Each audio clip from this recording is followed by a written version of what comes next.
Hello आदाब नमस्कार सत श्री अकाल। स्वागत है दोस्तों आपके अपने चैनल जॉब्स क्रिएटर में। तो दोस्तों आज हम बात करेंगे इस वीडियो में जनरल इकोनॉमिक्स के ऊपर, जिसके मैंने 15 एमसीक्यूज़ आज लेकर आया हूं मैं। तो यहाँ पर आपके जो डिफरेंट जेकेएसएसबी के एग्ज़ाम हैं, जो कि finance account assistant, sub inspector, junior assistant और वेरियस अदर एग्ज़ाम जैसे कि क्लास फोर्स वगैरह, इन सब के लिए जो है इकोनॉमिक्स सेक्शन भी बहुत इंपॉर्टेंट रहता है। तो यहाँ पर जो 15 एमसीक्यूज़ मैं लेकर आया हूँ वो आपको करने हैं। आपको कमेंट्स में बताना है कि आपके कितने क्वेश्चंस 15 में से सही रहे हैं। तो चलिए हम स्टार्ट करते हैं इस वीडियो को। और वीडियो को स्टार्ट करने से पहले आप सब लोग जो है इस चैनल को सब्सक्राइब कर देंगे जिन्होंने सब्सक्राइब नहीं किया, और वीडियो को लाइक कर देंगे। तो चलिए स्टार्ट करते हैं हम आज की वीडियो। तो दोस्तों हम स्टार्ट करेंगे, 15 क्वेश्चन हमें करने हैं। तो क्वेश्चन नंबर 36 हमारा जो पहला क्वेश्चन रहेगा वो रहेगा। तो पहला क्वेश्चन हमारा है, what do you mean by the supply of goods. Options हैं stock available for sale, total stock in the warehouse, the actual production of the good, quantity of the good offered for sale at a particular price per unit of time. तो इसका सही answer आप देने की कोशिश कीजिए। Question number 36 का सही आंसर है D option, quantity of the good offered for sale at a particular price per unit of time. ये होता है सप्लाई ऑफ गुड्स। ओके, अब हम अगले क्वेश्चन की तरफ मूव करेंगे। What do you mean by under conditions of perfect competition in the product market. तो ऑप्शंस हैं M R P equal to V M P, M R P equal is greater than V M P, V M P is greater than M R P, sorry, या फिर none of the above. तो यहाँ पर आपको बताना है इस question का आंसर 37 का। इसका सही आंसर है M R P is equal to V M P. Okay, 37 का ए ऑप्शन सही है। अगला क्वेश्चन है question number 38, the relation that the law of demand defines is income and price of a commodity, price and quantity of a commodity, income and quantity demanded, या फिर quantity demanded and quantity supplied. तो 38 का जो सही answer है वो है B option, price and quantity of a commodity. अगला question, question number 39, what do you mean by a mixed economy. Mixed economy से आपका क्या मतलब है। तो इसके ऑप्शंस आपके पास हैं modern and traditional industries, public and private sectors, foreign and domestic investments, commercial and subsistence farming.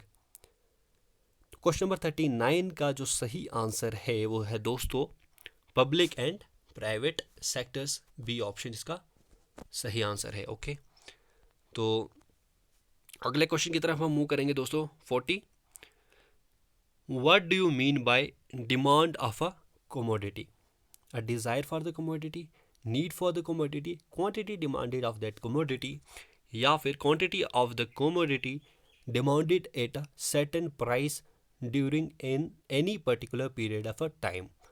तो इसका सही आंसर भी यही है, डी ऑप्शन, 40th का डी ऑप्शन इसका सही आंसर है। अब हम अगले क्वेश्चन की तरफ मूव करेंगे। अब हमारा जो अगला क्वेश्चन है वो रहेगा क्वेश्चन नंबर 41। तो यहाँ पर इस क्वेश्चन में बताया गया है, starting from the time of independence India followed a planned economy because, यहाँ पर तीन यहाँ पर स्टेटमेंट्स देंगे। India followed a few year plan and required N outlook, Indian constitution directive principles indicated the planned vision of India. तीसरा statement है the 5-year plan does not indicate how much of each and every good and service is to be produced। तो आपको क्या करना है, choose the correct statements using the option below. तो आपको यहाँ पर बताना है कि इनमें से कौन सा स्टेटमेंट सही है। यहाँ पर आपको नीचे जो दिए गए ऑप्शन हैं इनमें से आपको बताना है। यहाँ पर बताया गया ऑप्शन में, ए ऑप्शन में है ओनली 2, 2 and 3, 1 and 3, या फिर ऑल ऑफ द अबव। तो इसमें बताया गया कि कौन सा स्टेटमेंट आपको सही लगता है। तो इसका सही आंसर है जो वो है बी ऑप्शन, वो है 2 और 3। यहाँ पर दूसरा और तीसरा स्टेटमेंट ये सही है। ओके, अगले क्वेश्चन की तरफ दोस्तों हम मूव करेंगे। अगला क्वेश्चन है 42, what do you mean by gross national product. Option है the total value of goods and services produced in the country, total value of all transactions in the country, depreciation in the total value of goods and services produced in the country, या फिर total value of goods and services produced in the country and net factor income from abroad. तो question number 42 का जो सही answer है दोस्तों वो है D option, total value of the goods and service produce in the country and net factor income from abroad. Okay, question 43, the reason for the decline in the child sex ratio in India is low fertility rate, female foeticide, incentives for boy child from government, या फिर none of the above. 43 का आपको answer बताना है। 43 का सही answer है B option, female foeticide. Okay, अगला क्वेश्चन,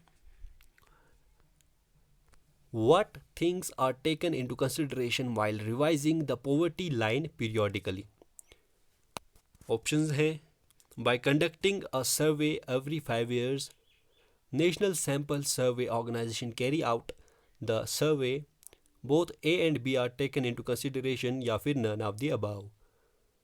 तो क्वेश्चन नंबर 44 का सही आंसर है C option, both A and B are taken into consideration, यानी कि by conducting a survey every 5 years and national sample survey organisation carry out the survey. Okay, अब हम अगले क्वेश्चन की तरफ मूव करेंगे। Question number 45, in India which bank has the highest share in the disbursement of credit to agriculture and allied activities. Options हैं cooperative banks, regional rural banks, commercial banks, या फिर micro finance institutions.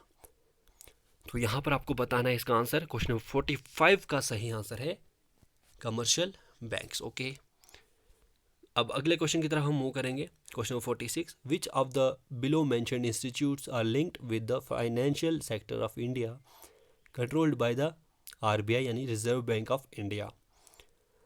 तो option है commercial bank, money lenders, stock exchange operations, या फिर all of the above. तो 46 का आपका सही आंसर है C option, stock exchange operations इसका सही आंसर है। अगले क्वेश्चन की तरफ मूव करते हैं। 47, what does price flooring mean, shortage, surplus, is equilibrium, या फिर none of the above.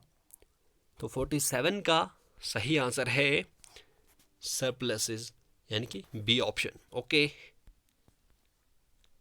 48, what is the gross national product, total value of a good and services manufactured in the country, total value of the all transactions in the country, reduction in the total value of goods and services produced in the country, या फिर आपका आखिरी option है the total worth of goods and services generated in the country and net factor income from abroad. तो दोस्तों इसका सही answer है D option, the total worth of goods and services generated in the country and net factor income from abroad. Okay, तो ये भी आपको पता चल गया 48। अब हम आखिरी सेकंड लास्ट क्वेश्चन की तरफ मूव करेंगे। 49 हमारा क्वेश्चन है, why statistically is the unemployment rate low in India. तो अनएम्प्लॉयमेंट रेट लो क्यों है इंडिया में स्टैटिस्टिकली अगर देखा जाए तो 3 आपके पास यहाँ पर स्टेटमेंट्स है, उसके बाद आपको करेक्ट ऑप्शन चुनना है। पहला स्टेटमेंट है unemployment is calculated only from the age group 15 years to 59 years. दूसरा है unemployment is survives only when individual can not find a job. या फिर तीसरा है people are not interested in working outside the domestic area. Okay, अब आपको चुनना है क्वेश्चन नंबर 49 का आंसर कौन सा है, ओनली 3, 2 एंड 3, ओनली 2, या फिर ऑल ऑफ द अबव। तो क्वेश्चन नंबर 49 का जो सही आंसर है वो है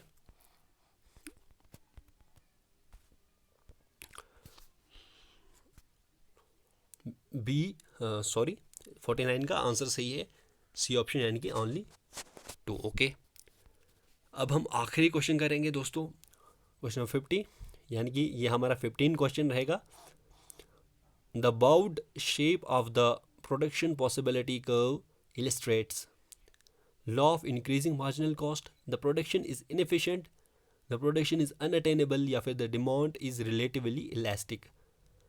तो क्वेश्चन नंबर 50 का जो सही आंसर है दोस्तों वो है A option, law of increasing marginal cost. Okay, तो ये हो गया आपके 50 क्वेश्चंस। ओके, तो आई होप ये वीडियो आपको पसंद आई होगी।